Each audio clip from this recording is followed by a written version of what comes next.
Hola everyone. In today's video, I'm going to be talking about the biblical aspects in Ever After High. Of course, I acknowledge a lot of companies do not intend to put a lot of biblical aspects into Ever After High. They don't intend on it. They probably aren't even aware there's any biblical aspects that their show has in common with the Bible. Probably because they don't study it, but yet they know things like common sense and stuff like that. Or it can get wild, like how many things how many things that are so separate from the Bible can have stuff in common with the Bible. In Ever After High, which I do not have anything of, I just have, this is the only fairy tale related thing I don't think is Disney that I've got. Anyway, well, at least that's what I think right now. I need to go through my stuff again. But anyway,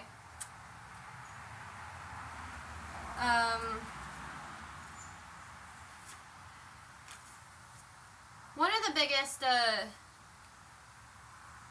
when it comes to biblical aspects in Ever After High, it's mainly like things that just happen to have in common with the Bible and stuff. Like, it was clearly not, it's very clear it wasn't intended to be that way. One of the main things about it that is not intended to be that way is how it has an example of how a true child of God should be. And this is presented with Raven. Raven, she's a very good example of how true children of God are. Not the way people who just go with the religion say it is. Not when it comes to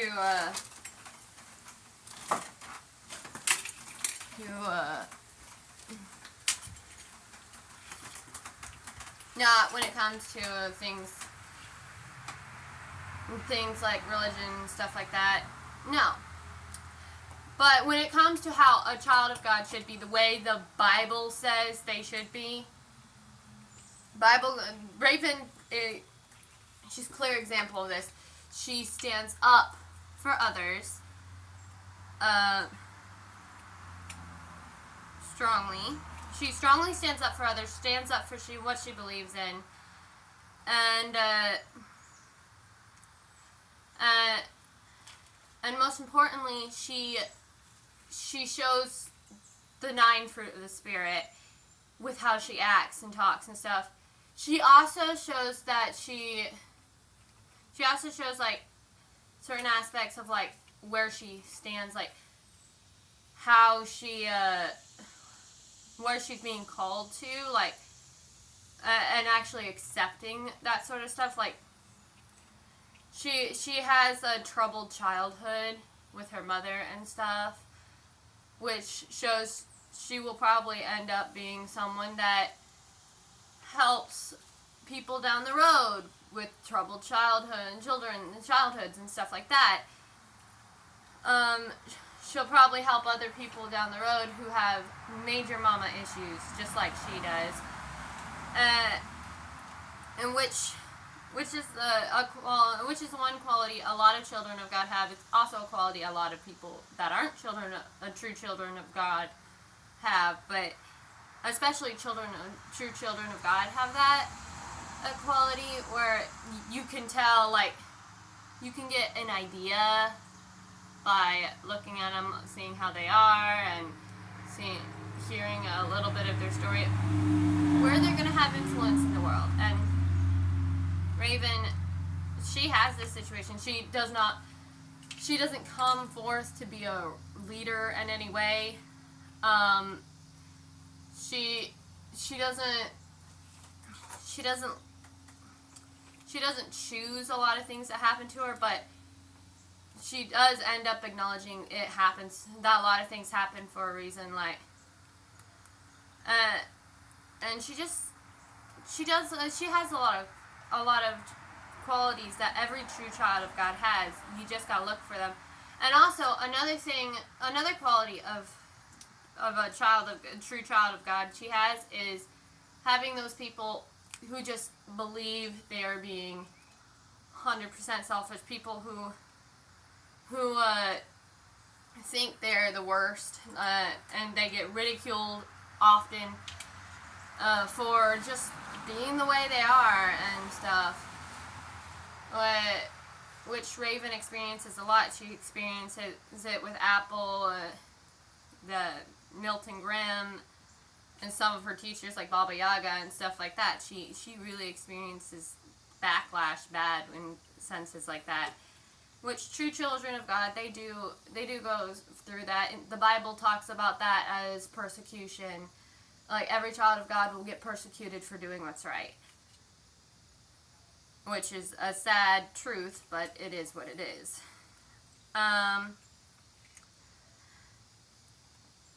Another example of, like, things in the Bible, like, the Bible goes into detail about it, but Ever After High just has an example of how a godly family should be. And this is actually shown with Cerise and her family. Like, yeah, they have to keep this secret and all that. Like, not all families are put into that situation, especially not all godly families.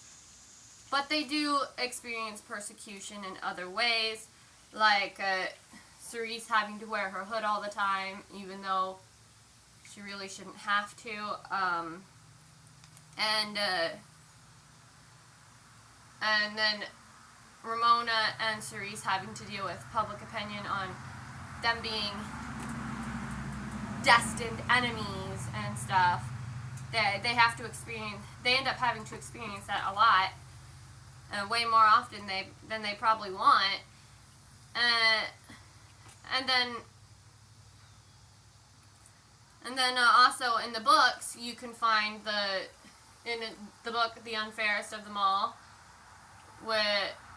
which is where some of the most concrete parts of Cerise's story actually happen. Basically, Cerise ends up showing to both the Hood village, which is her mom's side of the family, and the Wolf Pack, which is her dad's side, that this is what she this is what she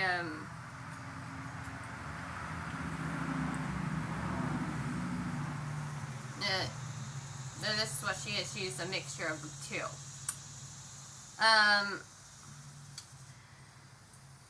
And the way they act around each other, yes, they show they get stressed. Yes, they show they are human beings. They are living beings. They do get stressed. They do get anxiety. They show all that. Even in The Unfairest of Them All, we actually get to read about, and we see while we're reading, her mom actually cries when she goes to stand up for Raven by revealing who her parents are and stuff like that.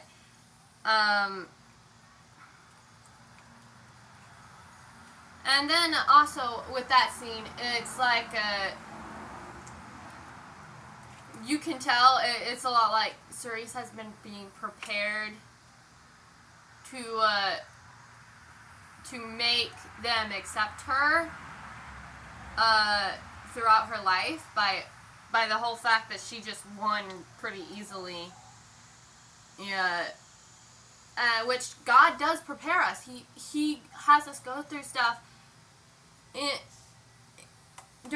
gives us a training period to make us able to do stuff in the future. Yeah, he does that.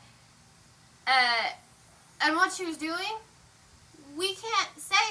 parents did that. In fact, if they did, her mom wouldn't have been in so much tears. Her dad wouldn't have ended up so confused and all that. But God will cause stuff like that to happen in our lives where we end up way more prepared for something than we know. And then we go to do it and we automatically do it successfully. And it's because God prepared us. And that happens with some events in our lives too. Like they happen just like that. The Bible really talks about how God prepares us and then God puts things in our path to help us along.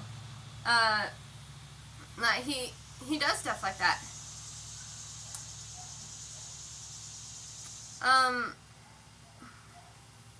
Another thing another biblical aspect that's kind of presented in Ever After High, again in an example, would be the aspect of Satan, which is actually portrayed as Milton Grimm. I get this. It probably doesn't make a whole lot of sense why it's portrayed as him, but Satan is said to be the great deceiver, and a lot of things we find about Milton Grimm throughout the whole series is him deceiving people. There's even the funny episode where he specifically asked Blondie to prove the school legend's true.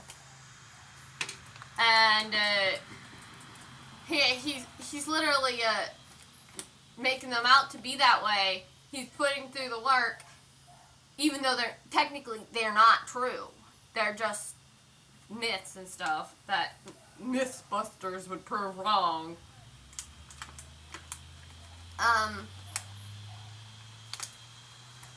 Giles Grimm is also he's also an example of things the Bible gets into and stuff. Like, he's like the secret guide, which God puts secret guides in our lives. So, like, the Holy Spirit is a secret guide.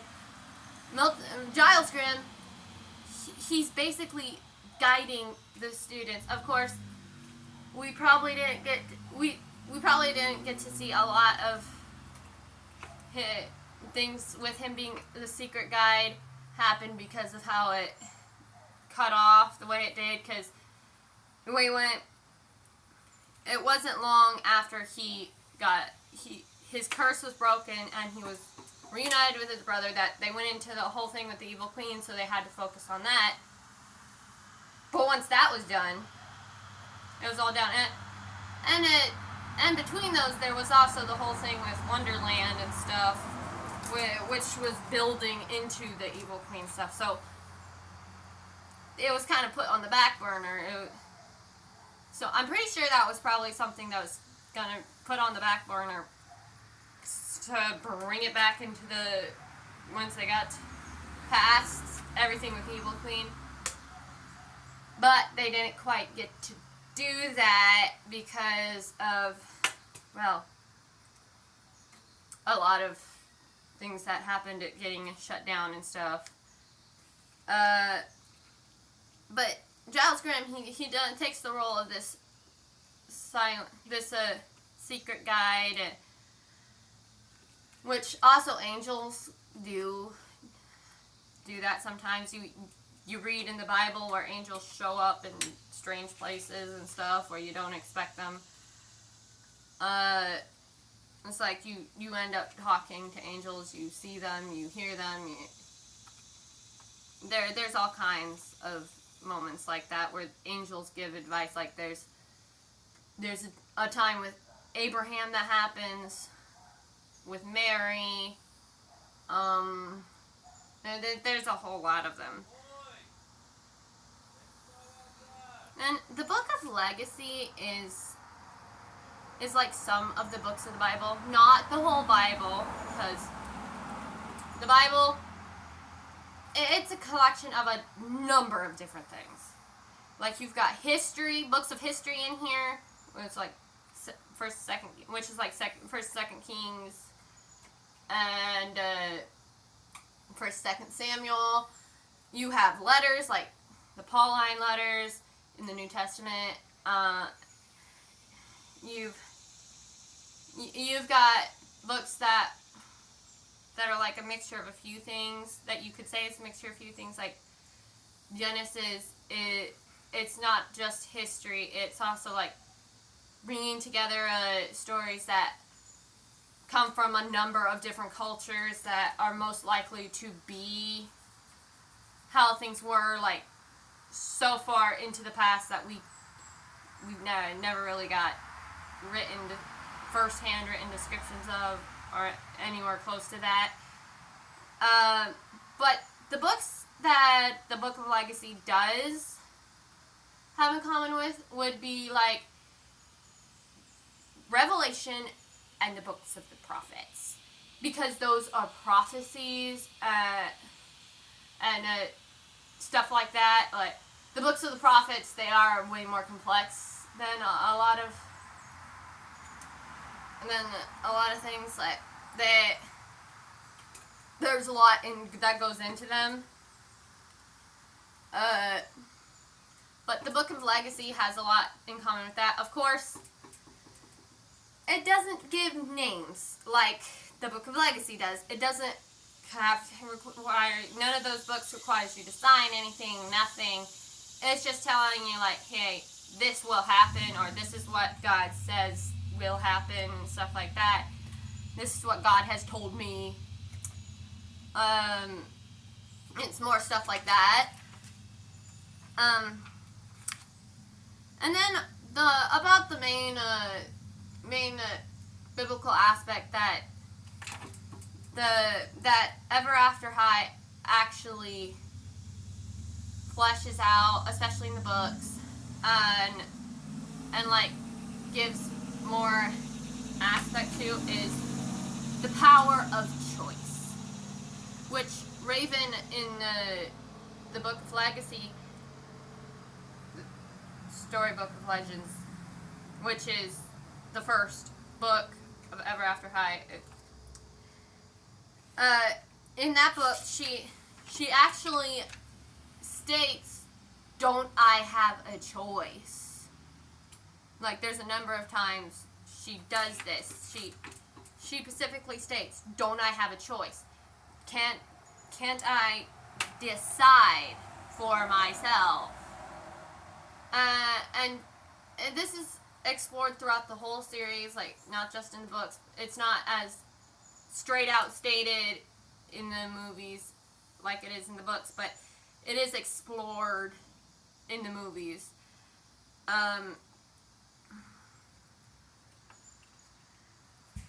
Of course, in all the ones with when I think about it, all the ones with where it's exploring, like, whether or not she has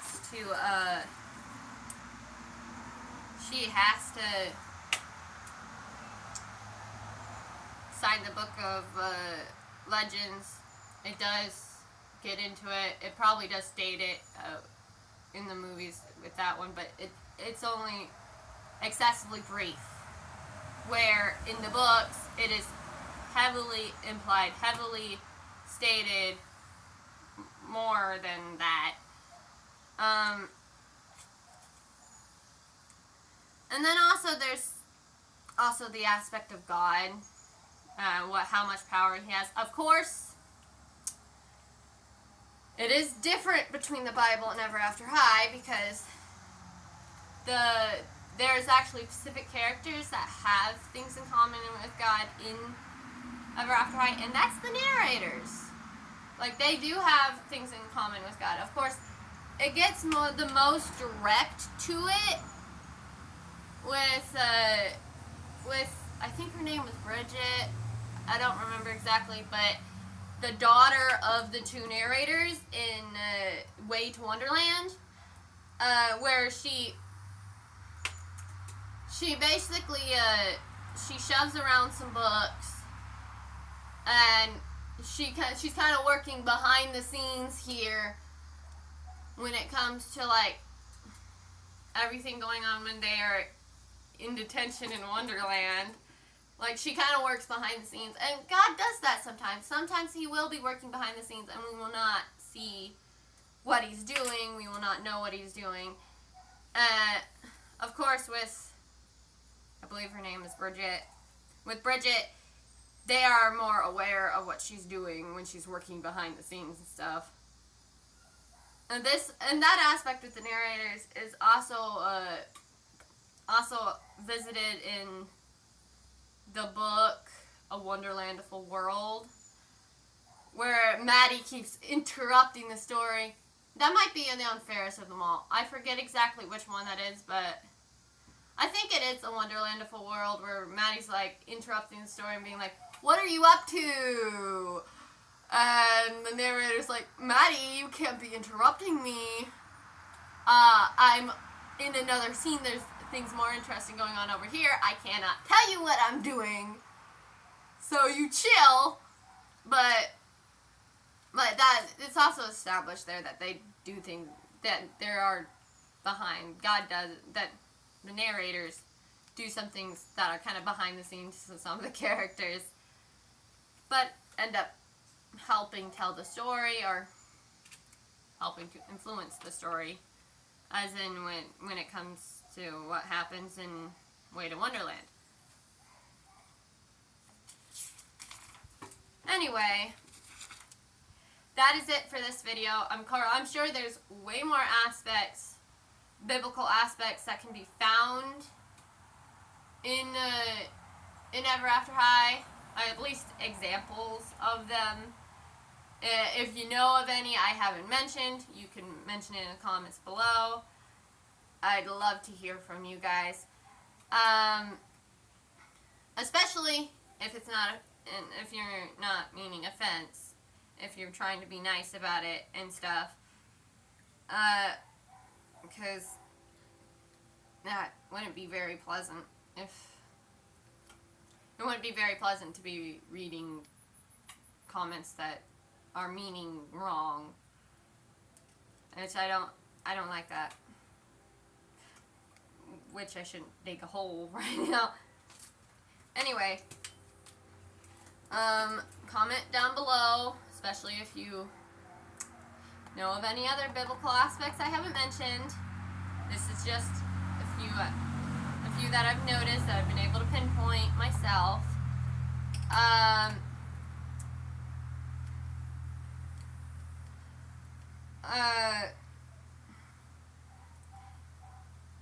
Of course, if you want to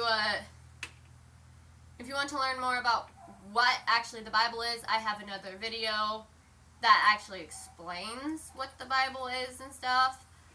I actually get into detail what it is, stuff like that, and all that.